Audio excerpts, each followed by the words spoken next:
விநாயகன் 125 மாண்புமிகு உறுப்பினர் ஏஜி வெங்கடாச்சலம் மாண்புமிகு சுற்றுலாத்துறை அமைச்சர் அவர்கள்.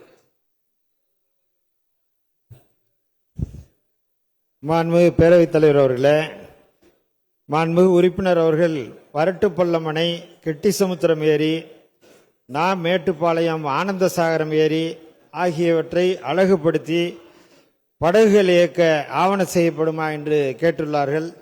அந்தியூர் ஏரியில் படகு குழாம் அமைக்கப்பட்டு 26/11/2024 அன்று மாண்புமிகு தமிழ்நாடு முதலமைச்சர் அவர்களால் காணொலி காட்சி வாயிலாக பொதுமக்கள் பயன்பாட்டிற்கு தொடங்கி வைக்கப்பட்டது. அந்தியூர் ஏரிக்கு அருகிலே 12 கிலோமீட்டர் தொலைவிலே வரட்டுப்பள்ளம் அணையும், அதேபோல 4 கிலோமீட்டர் தொலைவிலே கெட்டிசமுத்திரம் ஏரியும் அமைந்துள்ளது. இந்த ஏரிகளில் நீர்வரத்து நிலையற்றதாக உள்ளதால் படகு குழாம்கள் அமைப்பதற்கு சாத்தியக்கூறுகள் இல்லை என்பதை மாண்புமிகு உறுப்பினர் அவர்களுக்கு பேரவைத் தலைவர் வாயிலாக தெரிவித்துக் கொள்கிறேன். மாண்புமிகு உறுப்பினர் ஏஜி வெங்கடாச்சலம். மாண்புமிகு பேரவைத் தலைவர் அவர்களே, அந்தியூர் சட்டமன்ற தொகுதிக்கு நிதிநிலை அறிக்கையிலே கூட்டு குடிநீர் திட்டத்திற்காக ரூ. 374 கோடி ரூபாயை வாரி வழங்கிய வரலாற்று சிறப்புமிக்க ஆட்சியை மக்களுக்கு வழங்கிக் கொண்டிருக்கின்ற தமிழக மக்களின் மாமன்னர் மாண்புமிகு தமிழ்நாடு முதலமைச்சர் அவர்களுக்கும் தமிழ்நாட்டு மக்களுடைய செல்ல பிள்ளையாக விளங்குகின்ற எங்களின் இளவரசர் மாண்புமிகு தமிழ்நாடு துணை முதலமைச்சர் அவர்களுக்கும், மாண்புமிகு நகர்ப்புற வளர்ச்சித்துறை அமைச்சர் அண்ணன் K.N. நேரு அவர்களுக்கும், ஈரோட்டின் சிற்பி மாண்புமிகு வீட்டு வசதித்துறை அமைச்சர் அண்ணன் சூமு அவர்களுக்கும் அந்தியூர் சட்டமன்ற தொகுதி மக்களின் சார்பாக இதை மாந்த நன்றிமார்கள் அவருடைய பாதங்களை சமர்ப்பிக்கிறோம். வெங்கடாச்சலம் 40 செகண்ட் நன்றி சொல்லியிருக்கேன். நன்றி. மாண்புமிகு பேரவைத் தலைவர்களே, மாண்புமிகு சுற்றுலாத்துறை அமைச்சர் அவர்கள் பதில் உரையில் குறிப்பிட்டபடி அந்தியூர் ஏரியில் படகு குழாம் அமைத்திட ரூ. 50 லட்சத்தை தாயுள்ளம் கொண்ட மாண்புமிகு தமிழ்நாடு முதலமைச்சர் அவர்கள் வழங்கி 26/11/2024 காணொலி மூலம் திறந்து வைத்தார்கள். ஆனால் மக்களும் குழந்தைகளும் ஆவலுடன் எதிர்நோக்கும் இயந்திர படகுகள் இன்னும் இயக்கப்படவில்லை. படகுகள் இயக்குவதற்கு போதிய தண்ணீர் வசதி உள்ளது என பொதுப்பணித்துறை அதிகாரிகளும் சொல்லியிருக்கிறார்கள். படகுகள் இயக்குவதற்கு சாய்தளம் ரேம் சிறிது நீட்டிப்பு செய்திட வேண்டிய நிலை உள்ளது. மாண்புமிகு பேரவைத் தலைவர் அவர்களே, பர்கூர் மலைப்பகுதி உள்ளது. கேள்விக்கு வாங்க வெங்கடாச்சலம். சரிங்க, அதான் வந்துட்டு. அதனால அந்த ரேம்ப் அமைப்பதற்கு கூட நானே என்னுடைய பொறுப்பிலே அந்த செலவை செய்து தருகிறேன் என்று சொல்லியிருக்கிறேன். அதனால விரைவிலே அந்த ரேம்ப் அமைத்து அந்த அந்தியூர் ஏரியிலே படகுலாம் அமைத்திட வேண்டும் எனவும், அதே போன்று வரட்டுப்பள்ளம் அணை மலைப்பகுதியை ஒட்டியுள்ள அணை காற்றாற்று வெள்ளம் வரும்போது அணைக்கு தண்ணீர் பெருமளவிலே வரும். அது நிரம்பியதும் அதை தொடர்ந்து இருக்கின்ற கெட்டிசமுத்திரம் ஏரிக்கும் தண்ணீர் வரும். அதனால சராசரியாக தண்ணீர் வெங்கடாச்சலம் சுற்றுலா தலமாக்க 3 ஏரியா சொல்லியிருக்கேன். அது செய்தறிவிழாண்டி கேளுங்க. அவ்வளவுதானே? அமைச்சருக்கு இன்னொரு கேள்வி இருக்கு. அமைச்சர் பதில் சொல்லுங்க. அதனால அங்க படகு குழாம் அமைத்து தந்த மாண்புமிகு பேரவைத் தலைவர் அவர்களே, அந்தியூர் ஏரியில நம்முடைய மாண்புமிகு சட்டமன்ற உறுப்பினர் அவர்களுடைய நிதியிலிருந்து நிதி வழங்குவதாக தெரிவித்திருக்கிறார்கள். அந்தியூர் ஏரியில தொடர்ந்து படகு குழாம் இயக்குவதற்கு ஏற்பாடு ஆவண செய்யப்படும். அதே நேரத்தில் வரட்டுப்பள்ளம் அணையில படகு குழாம் அமைக்க வேண்டும் என்று தெரிவித்திருக்கிறார்கள். அதில் நீர் நிலை என்பது நீர் எப்போதும் ஆண்டு முழுவதும் இருக்கிற சூழ்நிலை இல்லாத நிலை இருக்கிறது. எனவே ஆண்டு முழுவதும் நீர் இருக்கும் என்றால் அதற்கான வாய்ப்பு இருக்கிறது என்பதை இந்த நேரத்திலே மாண்புமிகு உறுப்பினர் அவர்களுக்கு மாண்புமிகு பேரவைத் தலைவர் வாயிலாக தெரிவித்துக் கொள்கிறேன். மாண்புமிகு உறுப்பினர் வெங்கடாச்சலம். பேரவைத் தலைவர்களே, மாண்புமிகு அமைச்சர் பதிலுக்கு நன்றி. அந்தியூர் சட்டமன்ற தொகுதி TN-பாளையம் ஒன்றியம் சஞ்சீவராயன் குளம் மலைப்பகுதியை ஒட்டியுள்ள குளமாகும். இக்குளத்தை ஒட்டி சஞ்சீவராயன் திருக்கோயில் பிரம்மாண்டமான 50 அடி உயர அருள்மிகு ஆஞ்சநேயர் சிலையும் உள்ளது. அங்கு தினந்தோறும் அதிகமான மக்கள் வந்து சென்று கொண்டிருக்கிறார். ஆயிரக்கணக்கான மக்கள் வந்து சென்று கொண்டிருக்கிறார்கள். அந்த வகையிலே அந்த பகுதியை சுற்றுலா தலமாக அமைத்திட அங்கே ஒரு படகு குழாமும், அதே போன்று பர்கூர் மலைப்பகுதியிலே உள்ள தாமரகரை என்னும் ஊரில் தாமரை குளம் உள்ளது. அந்த குளம் முழுவதும் தாமரை பூத்து குலுங்குவது கண்கொள்ளா காட்சியாக இருக்கும்.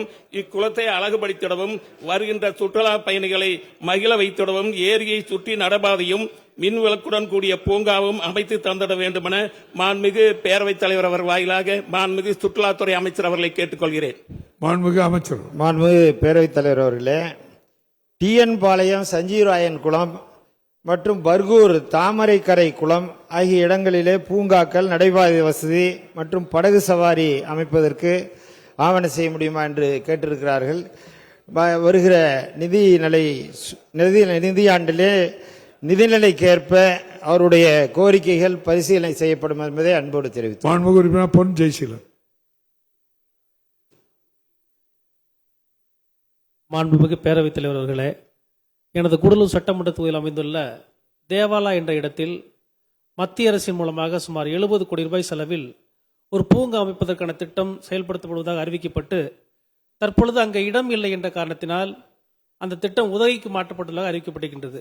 70 கோடி ரூபாய் மட்டுமல்ல, அதோடு சேர்த்து பொது மற்றும் தனியார் பங்களிப்போடு மேலும் 115 கோடி ரூபாய் செலவில், அதாவது ஒட்டுமொத்தமாக 185 கோடி ரூபாய் செலவில் அந்த திட்டம் செயல்படுத்துவதாக அறிவிக்கப்பட்டு 2500 பேருக்கு வேலை வாய்ப்பும் கிடைக்கும் என்று அறிவிக்கப்பட்ட நிலையில் எங்கள் ஊர் மக்கள் எல்லாம் மிகவும் மகிழ்ச்சியாக இருந்தார்கள். ஆனால் அந்த திட்டம் இப்பொழுது உதவிக்கு மாற்றப்பட்டிருக்கின்றது. ஏன் என்று தெரியவில்லை. அதனை என்னுடைய கூடலூர் சட்டமன்ற தொகுதியிலேயே தகுதி வாய்ந்த இடத்தில் நிறைவேற்றி தருமாறு நடவடிக்கை எடுக்குமாறு உங்கள் வாயிலாக அமைச்சர்களை கேட்டுக்கொள்கின்றேன். மாண்புமிகு அமைச்சர்.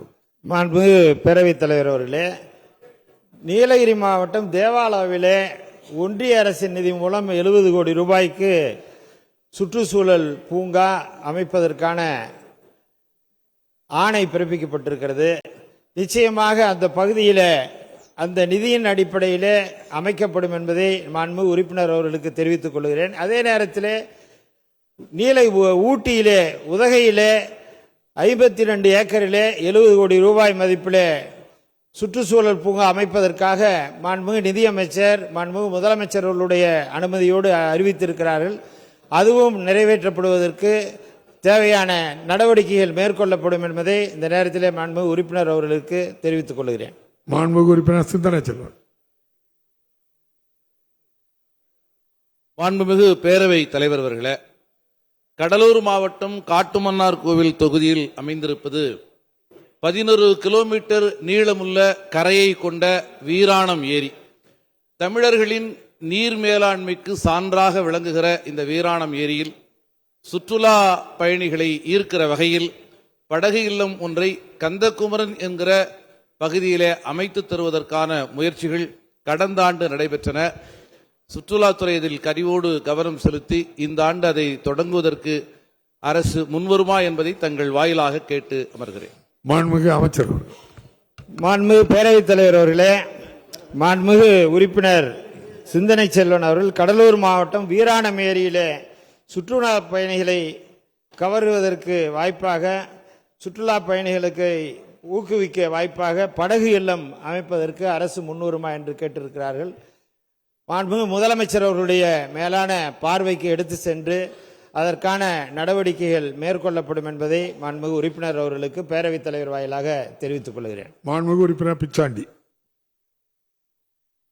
மாண்புமிகு பேரவைத் தலைவர்களே, எனது கீழ்பண்ணாத்தூர் தொகுதியில் அண்டம்பள்ளம் என்ற இடத்திலே 150 ஏக்கரா ஏரி இருக்கிறது.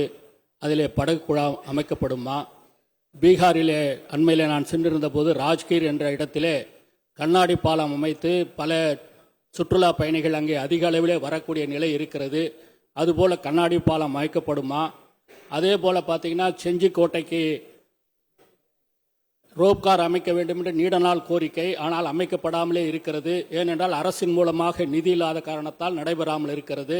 ஆகவே அதை தனியார் பங்களிப்பிலே சிங்கப்பூர், மலேசியாவில் இருப்பதைப் போல தனியாரும் அரசும் கூட்டுறவு இணைந்து அப்படிப்பட்ட ரோப்கார் அமைக்கின்ற பணியையும் இந்த கண்ணாடி பாலம் அமைக்கின்ற பணியையும் செய்ய சுற்றுலாத்துறை அரசு முன்வருமா என்பதை மாண்புமிகு அமைச்சர்களிடம் கேட்க விரும்புகிறேன். மாண்புமிகு அமைச்சர். மாண்புமிகு பேரவைத் தலைவர்களே, மாண்புமிகு பேரவை துணைத் தலைவர் அவர்கள் அவருடைய தொகுதியிலே கண்டமங்கலம் பகுதியிலே கண்ணாடி பாலம் அமைப்பதற்கு, அதே போல கேபிள் கார், ரோப் கார் அமைப்பதற்கு தேவையான நடவடிக்கை எடுக்கப்படுமா என்று கேட்டிருக்கிறார்கள். மாண்புமிகு முதலமைச்சர் அவர்களுடைய மேலான பார்வைக்கு கொண்டு சென்று நிதிநிலைக்கு ஏற்ப அந்த பணிகள் மேற்கொள்ளப்படும் என்பதை தெரிவித்துக் கொள்கிறேன். செய்திகளை உடனுக்குடனும் துல்லியமாகவும் தெரிந்து கொள்ள சப்ஸ்கிரைப் பண்ணுங்க.